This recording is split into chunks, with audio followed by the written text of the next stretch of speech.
Hello বন্ধুরা, তো আজকে হচ্ছে যে বাবুর জন্মদিন, মানে আজ রাত্রেবেলায় 12টার সময়। তো এখন আমি এই বেরোলাম, বাবা আসছে, বাবার সাথে যাবো কেক কিনতে বাবুর জন্য। বাবুকে না জানি ফর সারপ্রাইজ। তো দেখি বাবা আসুক, বাবার জন্য ওয়েট করছি। বাবা কী বলে, এখন যাবে না সন্ধ্যেবেলায় যাবে, যেমন হবে তোমাদের সাথে শেয়ার, ঠিক আছে? তো বেরিয়ে পড়েছিলাম বাবার সাথে কেক কেনার জন্য। বাইরে হালকা হালকা ঝিরিঝিরি বৃষ্টি পড়ছিল, কারণ আজকাল তো বৃষ্টির দিন, তাই বৃষ্টি তো হবেই। তো কেকের অনেকগুলো ফ্লেভার ছিল, তার মধ্যে থেকে আমার পছন্দ হলো চকলেট ফ্লেভার, কারণ আমার বড়বাবুর চকলেট ফ্লেভারটা অনেকই ভালো লাগে, তাই আমি চকলেট ফ্লেভারটা নিলাম।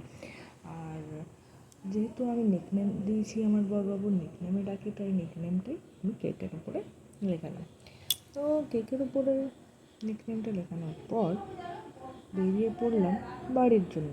তো বাড়ি তারপরে পৌঁছে গেলাম আমরা। বাড়ি পৌঁছানোর পর রাত্রের থেকে আরেকবার আমরা বেরিয়েছিলাম, কারণ মা বললো যেহেতু মায়ের একমাত্র পুত্রের জন্মদিন, তাই একটু মাও কিছু গিফট দিতে চায়।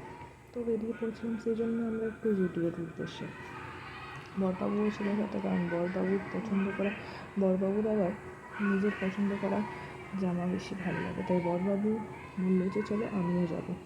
তো আমরা তো ভিডিওতে একটু ঘোরাঘুরি করে শপিং করছিলাম, আর মায়ের একটু ভিডিও নিচ্ছিলাম, কারণ মা দেখছিল যে দেখি কোন জামাটা ভালো লাগছে, এটা না এটা। তো যাই হোক, শেষমেশ বেশ ভালোই মনের মতন একটা জামা পাওয়া গেল।